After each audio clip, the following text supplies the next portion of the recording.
Okay, so this morning I'm listening to a Philippe Leroux piece, another one.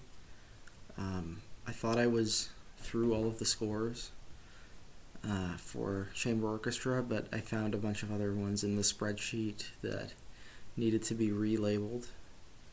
So this is a chamber orchestra piece by Philippe Leroux called Total Solo. It's from 2014. I'll pull up the score here.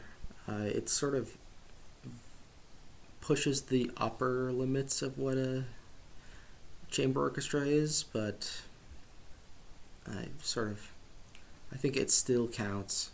We're going to count it. So the instrumentation is 2232, 2220, 3 percussionists, harp, piano, and then 3221 for the strings. The thing that's really pushing this into chamber ensemble territory is how reduced the strings are. There's about 28 musicians, so that's, I guess some people would call it a proper orchestra at 25, but I think this is still counts. Percussion 1 has to play vibes, chromatic harmonica, crotales, sandpaper blocks, cymbal, and one thing that I need to translate here, and a ratchet. Percussion 2 plays glockenspiel with a sustain pedal. I forgot that there are some that have that. Cymbal, djembe,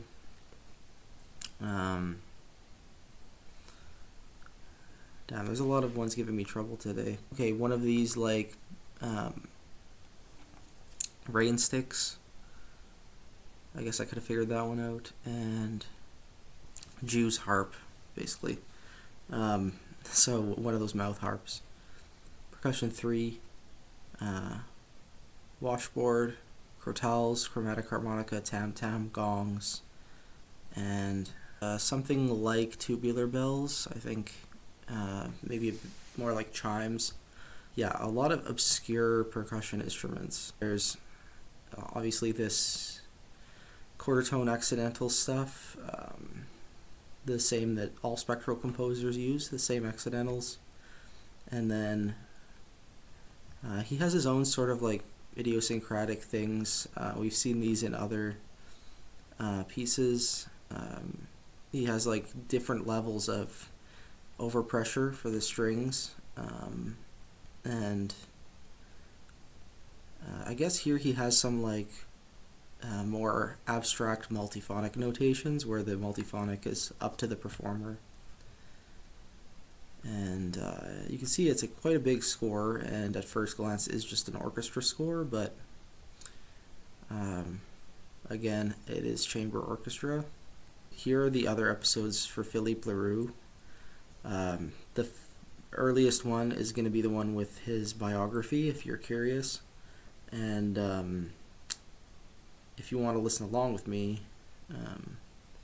the YouTube link that I'm using is in the description of the video, and probably also in chamber orchestra playlist, if you want to go through everything that way. Okay, yeah, this was a nice listening experience. This is another performance by Ensemble Intercontemporain, and another recording on Leroux's YouTube channel. It was very different from the other chamber orchestra pieces of his we've listened to.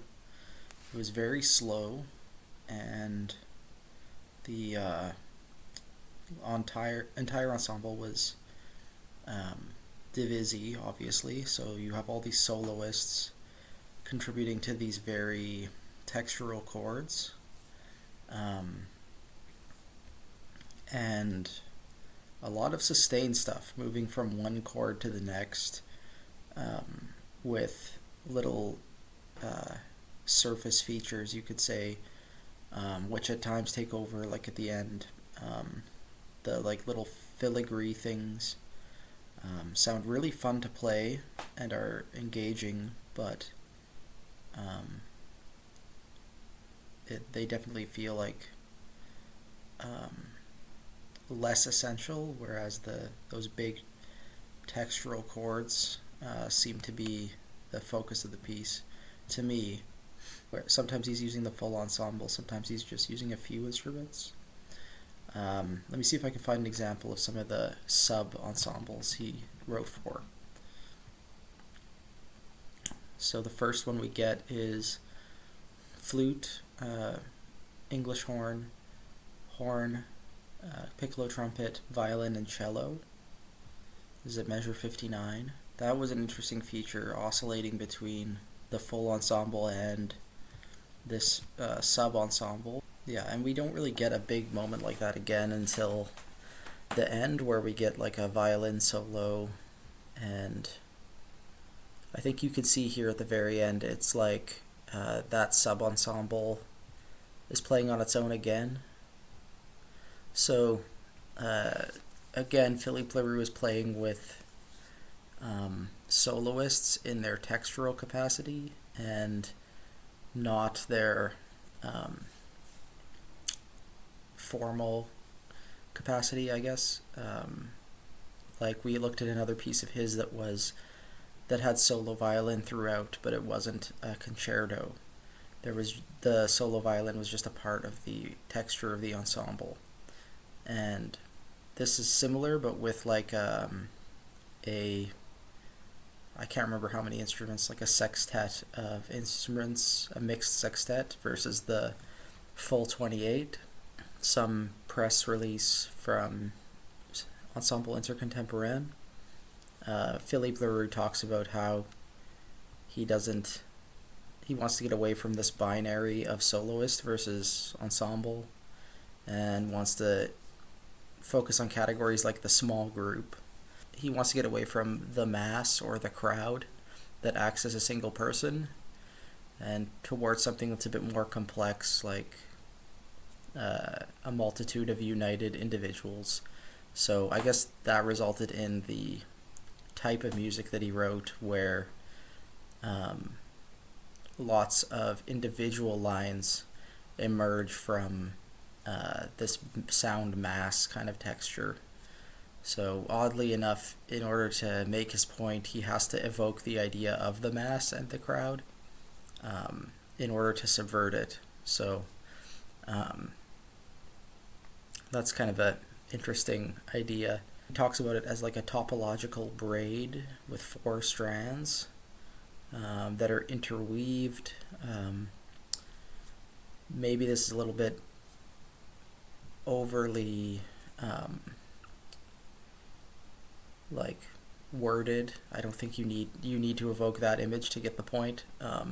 It's actually a really simple idea. And the size of ensemble actually really works. I think this is as big as you could make a chamber orchestra before it starts to sound like an orchestra. I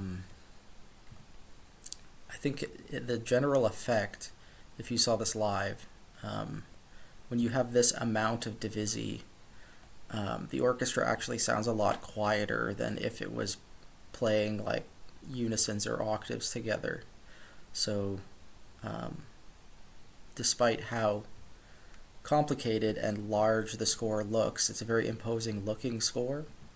I think the actual sound is a bit more subdued and quiet, because all of these different lines are competing against one another to project to the audience. Tomorrow I'm looking at a piece by Jordan Nobles, so we're going to get a Canadian composer again for the first time in like 3 weeks. I'm realizing that for a Canadian composer, I really don't have a lot of Canadian scores, which is kind of a shame. And even fewer of them have recordings that are accessible, but it is what it is.